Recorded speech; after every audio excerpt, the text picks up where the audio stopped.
What's going on, Hulkamaniacs? It's me, MT, and welcome back to the Heavy Spoiler Show. I don't know why I'm doing this. I'm gonna stop. Anyway, this is gonna be a breakdown of the Hulk movie from 2003 starring Eric Bana. The Hulk movie that no one really talks about for some reason. What's wrong with you guys? We gotta talk about it. It is one of the first Kevin Feige joints that we've ever gotten. And while it is not a perfect movie, Ang Lee really went out of his way to truly make this movie feel like a comic book in motion. And it's a movie that pays a lot of tributes to the original Hulk comics as well. So let's just make like Bruce and smash into this thing. Now, at the start of this movie, we have this crazy ass scientist dude with a mustache named David Banner, played by actor Paul Kersey. Spoiler alert, he's Bruce Banner's father, but right now it's around 1966-ish, so he doesn't look like an old ass Nick Nolte yet. This might confuse you if you read the comics due to Bruce Banner's father's name actually being Brian Banner there.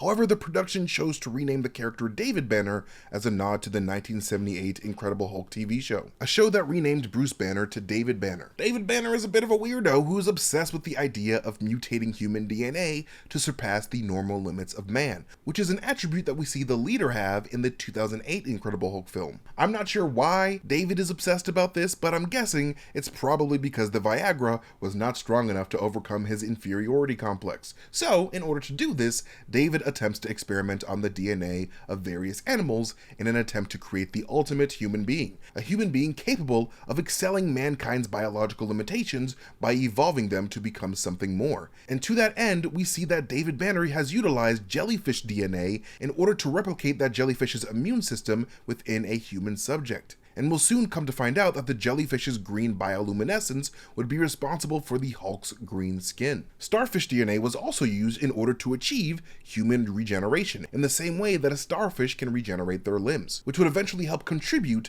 to the Hulk's regeneration abilities. David Banner felt like he needed that starfish DNA especially because, in his opinion, regeneration is immortality. So something tells me this man was a big fan of Doctor Who, because that show's all about regeneration. The DNA from durable sea cucumbers is also used, which is why the Hulk's skin tissue is so damn hard. Thinking that these three mixtures were enough, David Banner tests his new formula on one of his lab monkeys. However, because David was too impatient, that monkey would be killed 6 minutes later. His mixture, just like his parenting, was too damn toxic. So to solve this issue, David Banner takes a page from Spider-Man villain Curt Connors and uses some lizard DNA. But not for the sake of limb regeneration like Curt Connors used it for, but instead to capture the lizard's natural resistance to toxins. With the DNA from all four of these animals, David Banner would test his new compound again and find that he successfully got that monkey's cells to not freak the hell out and explode, which then caused him to pitch his findings to a young Thaddeus Ross, played by Todd Tesson. David was like, "Yo Thad, you know what's better than normal human soldiers? Super soldiers, son! We can make super immune systems to protect soldiers from all kinds of weaponized agents." But Ross was like, "Hey yo Banner, are you stupid? Did you drink the stupid juice?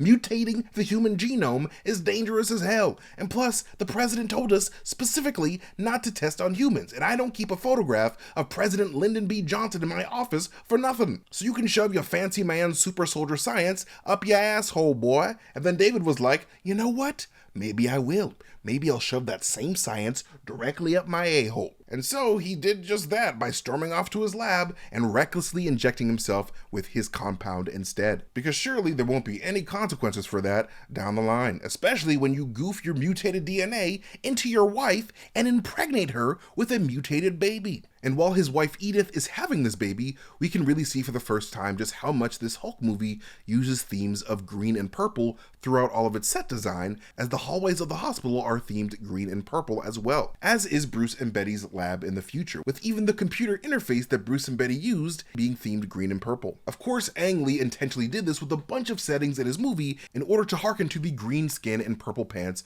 of the Incredible Hulk in the comics. Once you notice this theme in this movie, you kind of really can't stop noticing it, because there is green and purple everywhere, literally everywhere. And just like he ran experiments on his monkeys, David started running messed up experiments on his baby son Bruce, purposely making Bruce cry to see how different stimuli affect his biology. After yoinking baby Bruce's pacifier from him, baby Bruce's skin begins to turn green as a result of the jellyfish DNA that David had injected within his own self as part of his concoction. And not long after this, we can see Bruce's mother Edith tending a garden of green and purple plants in a purple flower dress. One thing that I noticed about Bruce's mother is how she is themed after flowers, which is something that Sony's Spider-Man 1 also did with both Peter Parker's Aunt May as well as his girlfriend Mary Jane just a year prior to this movie's release. By theming a hero's loved one around flowers, I feel like it symbolically tells the viewer that this person is someone that our hero thinks is as fragile and or beautiful as a flower, and they're a person that needs both nourishing and protecting. And that's why I feel like a 2-year-old Betty Ross is seen in a flower dress as well during her flashback. We then get a shot of some of those purple plants that Edith is gardening, with the green stem of that plant also helping to fit within the movie's overall purple and green Hulk theme as well. And then we fast forward a couple of years and oh my god, it's Crimin! And to celebrate the season of giving, David gives Bruce a green dinosaur to play with, which I believe was Ang Lee's way of foreshadowing Bruce's future relationship with the Hulk. And of course, Bruce and his father battling stuffed animals together is not only supposed to foreshadow the Hulk's overall fight between himself and his evolution-obsessed father, but Bruce fighting a stuffed dog also teases his coming confrontation with David Banner's mutated trio of dogs as well. And not long after this, David takes little Bruce's blood sample and tells his science diary that his greatest fears have been confirmed after he notices a weird mixture of purple and green in Bruce's bloodstream.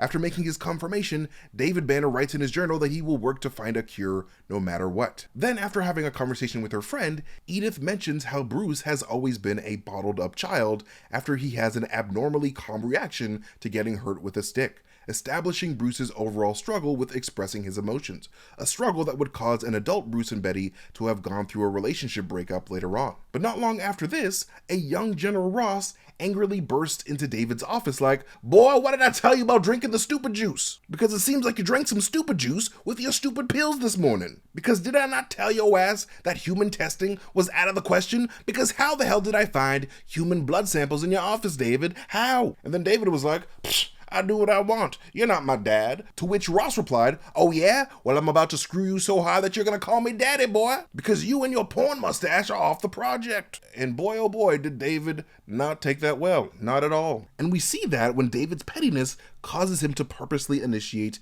the desert base's gamma decontamination failsafe at the facility, all but ensuring a devastating gamma explosion in the next 30 minutes. In that time, David Banner rushes home and has a big talk with his wife behind closed doors about what he just did and how Bruce needs to die in order to spare him a life as some kind of failed mutant experiment. Edith, not being a psycho like her husband, obviously objects, which leads her to getting accidentally stabbed with a knife while protecting Bruce from his psycho dad. But Bruce's overall trauma about that day would suppress that particular part of his memory until a little bit later in the movie. Then we fast forward to a college-aged Bruce Banner who isn't Bruce Banner at all because his name is now Bruce Krenzler as a result of being adopted by a woman named Monica Krenzler after the events of that day that would leave Bruce without parents due to David being hauled away to jail for 30 years following the desert-based disaster that he caused. Bruce appears to have a bad dream about his childhood that appears to wake him up from his sleep, shaking in a cold sweat. Then as a little time passes, we see this college-aged Bruce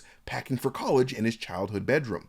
Taking a look at Bruce's bedroom walls, we can see that he is a big fan of astronomy and has posters of the cosmos as well as the planet Earth on his wall. This is significant because throughout the film, images of the cosmos and outer space are repeatedly used to illustrate Bruce's own inner universe, both in his mind and within his own blood cells. The movie even starts with an image of an outer space nebula split with an image of one of Bruce Banner's mutated blood cells. This appears to be director Ang Lee's way of showing us that Bruce's own scientific curiosity about the universe seems to be fueled by his overall need to understand the complicated universe within his own self, which is why his father would eventually tell Bruce later on in the movie that what he's been searching for is inside himself the entire time. We can also see that Bruce is a big old chess nerd, as one of the items that we can see him packing is a chessboard, showing that Bruce values stretching his mind in areas outside of science as well. While Bruce is chatting with his adoptive mother Monica Krenzler, we can see that Mrs. Krenzler is wearing green while Bruce himself is wearing purple,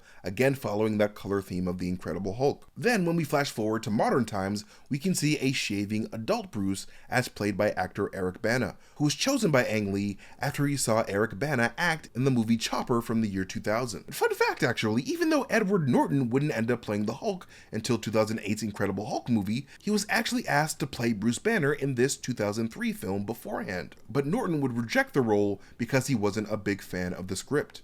Actor Billy Crudup would also refuse to play Bruce Banner after being asked as well. In fact, before Eric Bana nabbed the role, Johnny Depp, David Duchovny, Tom Cruise, and Steve Buscemi were all brought up as possible Bruce Banners by the production team as well. Eric Bana actually agreed to join the movie due to him being a massive Hulk fan growing up, but not the Hulk from the Marvel Comics, as Bana was not really the biggest comic book guy growing up. But instead, Bana was apparently obsessed with the 1978 Incredible Hulk TV show, so pretty much all of his prior Hulk knowledge came from that series before signing up to do this film. We see that even before this big gamma accident, his mutated DNA was already making his eyes turn green. Though exactly what causes Bruce's eyes to turn green while he was shaving is still a mystery. I mean, maybe he cut himself while shaving, causing him to exhibit a little bit of anger, or given how this shaving scene happens after a college Bruce hugs his foster mother, maybe Bruce is thinking about the upsetting death of Mrs. Krenzler, which occurred sometime between college and the modern day.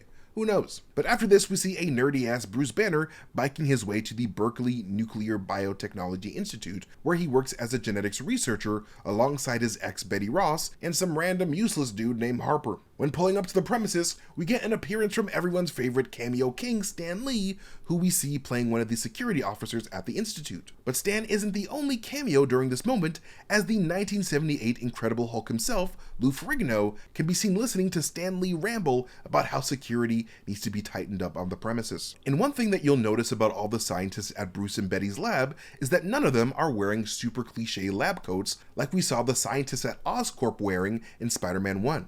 Because Ang Lee didn't think that scientists wearing lab coats truly represented how real scientists usually dress, he made sure that his costume design team did not have lab coats on the brain when developing the looks of these gamma geeks. After useless man Harper roasts Bruce for looking like a nerd in his bike helmet, Betty starts freaking out about a presentation that Bruce and her have to make in front of the board in the next coming days about the results of their experiments. Experiments that aim to use nanotechnology in combination with gamma radiation in order to facilitate rapid self-healing, which is also something that Norman Osborn did with his Green Goblin serum in Spider-Man 1, as Norman Osborn himself is extremely proficient in the realms of nanotechnology. However, unfortunately for Bruce and Betty, that science was still having its problems, as we could see with the frog that they injected with nanomeds blowing the hell up after those nanites overreacted to the gamma that they introduced. But even though that experiment was a failure, that frog explosion would end up coming in handy for the Hulk during the film's final battle, when Bruce's dumbass dad would inflate like this frog did and explode after attempting to absorb all of Bruce's gamma energy from his body. And that frog is even referenced in the final scene of the film when Bruce Banner is hiding out in the Amazon rainforest, as a green frog can be seen on Bruce Banner's hat as he starts to get angry. And during those frog experiments, you can see a really big piece of circular machinery called a gammasphere, and it's something that scientists use in real life in order to study the mysteries of nuclear physics. Ang Lee's set design team actually did a super good job at replicating what a real gammasphere looked like that real-life scientists who actually worked with gammaspheres in real life legit thought it was the real deal. So hats off to that set design team there, because as a person who occasionally breaks down Star Wars content, I know how hard it is to please the nerd community, let me tell you. So that's actually kind of impressive. But since Bruce, Betty, and that useless guy named Harper were all working on some groundbreaking science that could help humanity drastically, you already know that greedy corporate entities out there are looking to make money off that shit. And speaking of which, in comes Glenn Talbot, waltzing his ass into the movie on a mission to acquire Bruce and Betty's lab for his military research company, Atheon, so that Atheon can sell self-healing soldiers to the United States government. In the Marvel Comics, Glenn Talbot is of course known for hating the Hulk just as much as General Ross does, and frequently served as Ross's number 2 guy when it came to hunting down the Hulk. When he was first introduced, General Ross actually deeply desired Talbot to marry his daughter Betty just because he despised Bruce Banner so much. And eventually, Glenn and Betty do get married briefly in the comics before Glenn would realize that Betty could not stop loving Bruce the entire time. However, in the pages of the Incredible Hulk 260, a machine that Talbot was using to destroy the Hulk would accidentally fry his brain like an egg at the International House of Pancakes, causing Talbot to effectively accidentally end his own life, which is something that Josh Lucas's Glenn Talbot hilariously does in his own way in this movie as well. After Betty tells Talbot to go F himself, Talbot, being the big baby that he is, goes and alerts Big Daddy Thaddeus Ross of Atheon's desire to acquire his daughter's lab and move that lab to the Arizona desert-based facility. And a little while after this, we see Bruce thinking about a dream that Betty told him about while they were still together. And it's a dream that is oddly prophetic in a weird way, because it's one that has an adult Bruce Banner attempting to choke a toddler Betty Ross, something that Bruce said that he would never do. However, a little bit later on in the movie, we of course would see Bruce briefly choke Betty after his insane fight with David Banner's mutant dogs. After he returns home from a long night at the office, Bruce even has a bit of a prophetic dream himself when he briefly sees a flash of the older bearded version of his father, who up until that point in the movie he hadn't met at all yet. And right after waking up from his dream, Bruce would briefly see his father for the first time through his window blinds before David and his 3 dogs would somehow instantaneously vanish. And it turns out that David Banner was stalking Bruce something fierce, as evidenced by David's creepy bulletin board in his home dedicated to the son that he barely knows.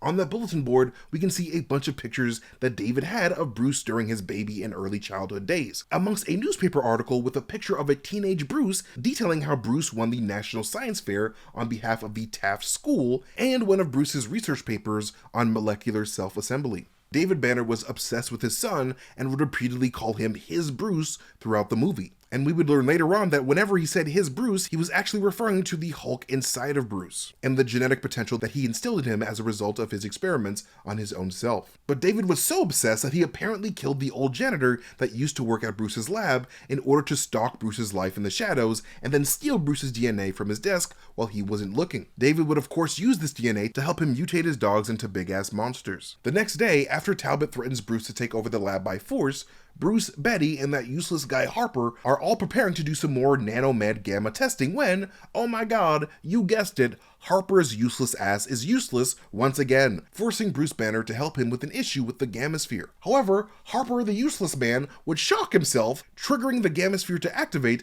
and then proceed to struggle putting on a freaking gas mask. You can see Bruce's inner hero shine in this moment as he thinks about helping Harper with his mask first before shielding Harper from the harmful gamma rays of the machine. This would happen a lot differently in the Hulk origin story from the comics, as Bruce Banner would actually go to help save Rick Jones from a gamma explosion rather than some useless dude named Harper. I'm so sorry, actor man who played Harper, but your character was just so stupid. However, because Bruce Banner didn't have time to put a gas mask on himself, he would breathe in all of those nanomeds that were released right before absorbing all that gamma radiation. However, due to Bruce's unique biology from his father, Bruce didn't immediately explode like that frog did earlier, but was actually feeling better than ever, with his bad knee being healed and his poor eyesight being fixed like we saw Peter Parker's was in Raimi's Spider-Man 1 after his spider bite. Later that night, Bruce gets a visit from his deranged father, who tells Bruce that he is indeed his deranged father, a father who was jailed for 30 years by General Ross and his people for what he did on Desert Base.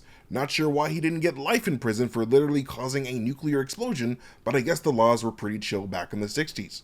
David tells Bruce that everything his extraordinary mind has been seeking has been inside of him, which would end up being true in more ways than one. Not just due to Bruce's DNA, but also because of his repressed memories of Desert Base trapped within the universe inside of his own self, as Betty Ross would theorize later on that those painful memories and scars would be key to Bruce's transformation into the Hulk, because the nanomeds in his blood react to pain, and they can't really tell the difference between physical pain and emotional pain. And it appears that these nanomeds responding to Bruce's pain are what trigger the Hulk's body to get bigger and bigger, with Bruce's unique biology keeping him from completely exploding. As Bruce studies his own weird green and purple blood, Betty has a reunion with her father Thaddeus, who tells her of Talbot's plans to try to take over the lab. When Betty tells Bruce this over the phone, that news, combined with Bruce's past childhood trauma, causes his anger to take over and triggers Bruce's first transformation into the Incredible Hulk. This first transformation was actually a real physical strain on actor Eric Bana, as Ang Lee would make him act out Banner's transformation 4 times before he physically could not exert himself anymore, with Eric Bana saying that he was literally about to collapse after the final take. And to truly get the Hulk to act exactly the way he envisioned,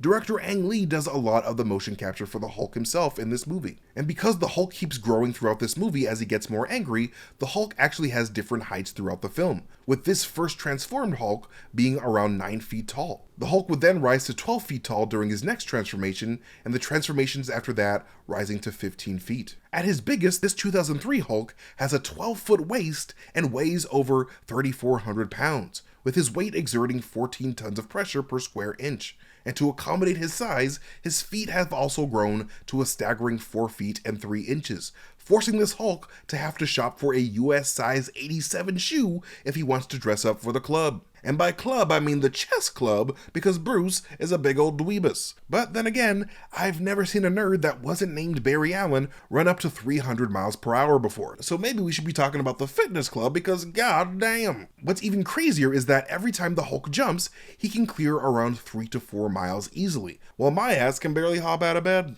And this is all according to the incredibly talented animators over at Industrial Light and Magic, who did the VFX for this movie, of course. But what's wild about this movie's production is that there were actually early talks to have the Hulk be 100% practical through the use of a Hulk animatronic. But that idea was, of course, abandoned over time. This Hulk movie was actually in development for a good 12 to 13 years actually, with director Joe Johnston originally going to direct this movie as his first big comic book film. But that would not happen for him until 2011, when he directed the first Captain America film for Papa Feige and the boys over at Marvel Studios. Johnston actually opted out of this movie in order for him to direct the award-winning film October Sky, so Johnston sort of lucked out there. One of the later versions of the script, written by David Hayter of Metal Gear Solid fame and Michael Tolkien, included Zax, the leader, and the Absorbing Man as the Hulk's main antagonists. However, when Ang Lee became director of this film, he kinda axed that idea, but decided to combine the elements of Zax and the Absorbing Man into David Banner's power set. But anyways, in his rage, the Hulk absolutely trashes Bruce's lab, while saving the Gamasphere that created him for last, lifting the ball of technology over his shoulders and evoking the image of the Greek Titan Atlas, who carried the weight of the entire world on his shoulders, something that Bruce Banner has been known to do. Ang Lee actually said that he took a lot of inspiration from Greek mythology in order to craft his vision for the film, as well as more recent stories like The Strange Case of Dr. Jekyll and Mr. Hyde, Frankenstein, Faust, King Kong, and Disney's Beauty and the Beast. After chucking that Gamasphere at a police vehicle responding to the lab commotion, the Hulk spots his fake janitor of a father creeping on him at a nearby door, with the two of them having a brief moment of connection. However, memories of David Banner's attempted murder in the past causes Hulk to freak the fuck out and jump out of that bitch post-haste. The next day, Betty finds Bruce passed out on his bed before Bruce tells her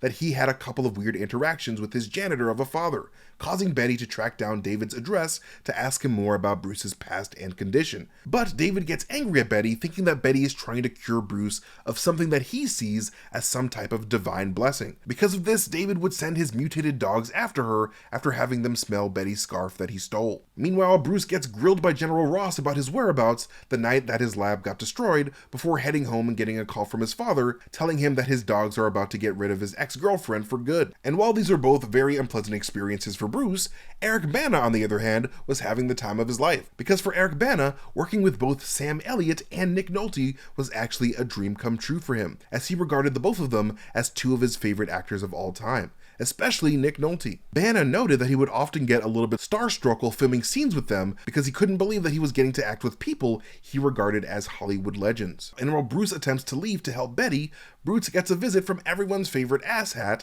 Glenn Talbot, who apparently is so pissed at Bruce for talking to Ross about his Atheon plans that all of the military guards outside of Bruce's house could not stop this one mediocre white man from entering the premises. And apparently those guards were also perfectly okay with letting Talbot beat Bruce up because none of them tried to stop what was very clearly a home invasion followed by an assault. But luckily, after Bruce spends a few seconds looking like the most constipated scientist alive, here comes the Incredible Hulk to the rescue. That transformation shot was actually one of the first shots that the VFX crew at ILM did for the movie, but since it was such a complex job, those VFX for that scene would also end up being the very last VFX that they finished, basically working on it the entire time they had the job. Then after Hulk kicks Talbot away like the baby back bitch he is, Bruce is shot by the armed forces guarding the premises, causing the Hulk to get angrier and grow an additional 3 feet. Before the Hulk leaves the scene of the crime to Hulk hop on over to Betty's, he flings Talbot to the front steps, with Talbot landing in front of a puddle that ripples at every Hulk leap, with that puddle ripple being a reference to the famously intense water rippling scene in 1993's Jurassic Park. After heading to Betty's place, Hulk watches over Betty from the trees before Betty catches him lurking. But before Betty could really absorb the fact that Bruce had become a monster, here comes David's doggies, back and madder than ever. The Hulk dogs were actually a mixture of dogs in mocap suits and just regular old animation. The French poodle named Lily was actually the leader of the pack, with the Mastiff being named Smokey and the Pit Bull being named Sammy. According to ILM, designing these dogs was actually one of the most difficult jobs they've ever had to animate, with the poodle Lily apparently having 1.5 million hairs on her poodle-ass body. The inclusion of these dogs in this movie were apparently inspired by the 14th issue of The Incredible Hulk from the year 2000, which saw the Hulk fighting some gamma-mutated dogs as well. In the early phases of design for the movie, Ang Lee actually had his oldest son design how these dogs would look like, which is kind of a really cool director-dad thing to do in my opinion. After that crazy fight ends with the Hulk killing the last dog by flexing his shoulder muscle, goddamn, Hulk depowers and returns to his Bruce form. But since Bruce was still in the process of calming down, his blind rage causes him to choke Betty, just like Betty's oddly prophetic dream. Betty's fear of Bruce's bottled up rage is what then causes her to call her father, who then shows up at her door with the boys. This then leads to an unnecessarily long sequence of us watching the US military airlift Bruce's ass all the way to Arizona's desert base. However, during this 3-minute sequence, you can truly see how Ang Lee purposely designed this movie to be a comic book in motion, editing multiple frames onto the screen at the same time to evoke the feeling of comic book panels. And while this is artistically dope and all, 3 minutes, Ang Lee? Really? 3 minutes? You could have saved that 3 minutes and gave us a much better final battle at the end, but no, 3 minutes of Hulk delivery service. And that's actually one of the biggest complaints about this movie. Like, although this movie isn't the worst Hulk movie, a lot of people complain that there was too much talking and not enough Hulk smashing. But anyways, at the very end of that sequence, we see a 3D map of the desert base facility. A map that apparently took the VFX team 3 full months to get right, which is crazy because something as basic as this map would take no time at all these days. And not long after this, we catch up with the deranged David Banner, who has snuck into the lab to recreate the conditions that turned his son Bruce into the brawly green giant. And thanks to those nanomeds that was now coursing through his blood, David now had the ability to use those nanomeds to recreate anything that he touches, much like the Hulk and Thor villain, the Absorbing Man. And being infused with Gamma also seems to have drastically increased David's physical strength as well, as he is easily able to lift a piece of machinery over his head to crush that poor guard like a bug on a rug. Rest in peace, brother. Wakanda forever. And, so on and so forth. Meanwhile, back at Desert Base, Betty tells Bruce to wake up before bringing Bruce to his childhood home in order to confront his trauma. But even though his old home is clearly empty, Bruce's mind is still afraid to enter that one room that his parents argued in right before his mother's death, illustrating just how strong Bruce's tendency to bottle up his pain really is. And while all this is happening, Talbot the tailbone with a broken neck bone decides to go behind General Ross's back and get the American government to give full control of Bruce Banner to Atheon, basically giving Talbot full control over how Bruce would be dissected in order to make money off of his Hulk DNA. Because just like in the comics and the MCU, the American government is extremely invested in making super soldiers of their own. And to that end, Talbot starts torturing Bruce with a taser to try to get the Hulk to come out. But Bruce appears to have a lot more control over his transformation than Talbot realized. So Talbot shoves Bruce into a sensory deprivation tank in order for Bruce to fall into a deep sleep, allowing for Atheon to summon the Hulk with a series of electric shocks. And while being forced to journey inside the universe inside his own self, Bruce finally remembers the moment when his father would murder his mother Edith right in front of him. In The Incredible Hulk issue 312, Brian Banner does a similar thing to comic Bruce's mother Rebecca, but that version of Bruce's father was straight up a mega abusive piece of shit who would regularly hit the both of them until one day he would kill Rebecca Banner in his rage. And once Bruce remembers that whole truth, he emerges from his inner cosmos and angrily transforms into the Hulk, just like Talbot wanted, with this emergence from that sensory deprivation tank sort of being him emerging from a symbolic cocoon, as Bruce was finally forced to face his past and emerge from that. However, because Talbot is an idiot and forgot that the Hulk's body is too tough for mankind's weaponry, he would shoot an M2 right at Hulk's titty, causing a gamma titty ricochet that would lead to Talbot's immediate demise. Death by green titty, that's how I want to go. Matt Murdock was truly living my dream, man. At one point during the production though, Talbot's ending was going to be completely different, as the production floated the idea of having Talbot become the Hulk nemesis Abomination. However, they ended up deciding to save the Abomination for the sequel. A sequel that would never end up happening. Marvel Studios would, of course, properly introduce Abomination in 2008 through a reboot that would accurately make Emil Blonsky the Abomination. And even though Talbot and Blonsky are two completely different characters, their desire to force Bruce to Hulk out, even after getting their asses literally kicked, is extremely similar. Like, the Hulk